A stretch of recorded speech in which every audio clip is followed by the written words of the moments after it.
Hey, welcome back to Album April. It's April 26th, and today I listened to Yankee Hotel Foxtrot by Wilco.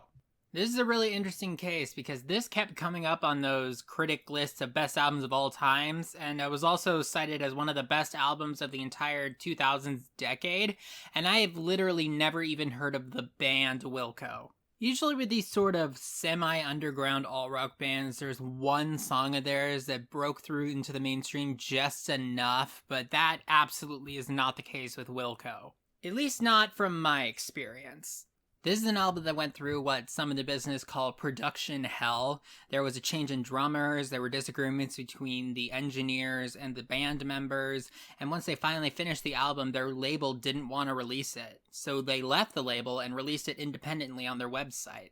And this was in 2001, the internet was still in its very early years. Anyway, my first impression of Yankee Hotel Foxtrot was that this sort of fell into the same category as like Kid A or Dark Side of the Moon, where these are all like ambient, experimental types of songs, almost like video game music. I really try my best to not zone out while listening to these albums. I want to be paying attention the whole time, but these songs seem to encourage you to just sort of zone out and let it flow over you. That's also certainly helped by the fact that the average song length on this album is much longer than it is on most of the albums I reviewed this month. Most, it's not Physical Graffiti, but there are a couple of 5-minute songs, there's a 6-minute song, a 7-minute song to close the album.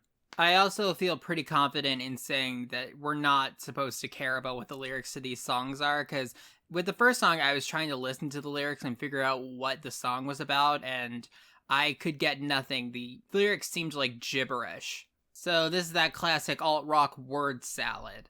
I did like the way that most of these songs sounded. I would say all of them are relatively mellow and soft, but there are some interesting moments in all of them, I'd say. If I had to pick a favorite, it would probably be the first one, I Am Trying to Break Your Heart, because that was most striking, I feel. But the lines between one song and the next are very blurred on this album.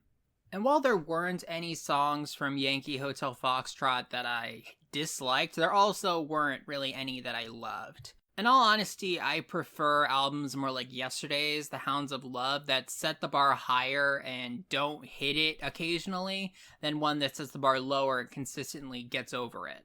That's probably because I've spent most of my music listening life listening to singles instead of albums, where I'm not quite as concerned with consistency. So the final question of, does this album hold up, at least to me? I mean, I guess I would say it does. I do think it's a little bit more interesting than something like a Kid A. There's a bit more, for lack of a better term, like humanity to it. I never really got the impression that it was trying to be all like avant-garde and important and, ooh, this is something special right here. It just sort of felt like what it was, an album of ambient songs. And for that, it did fine. I'll see you tomorrow.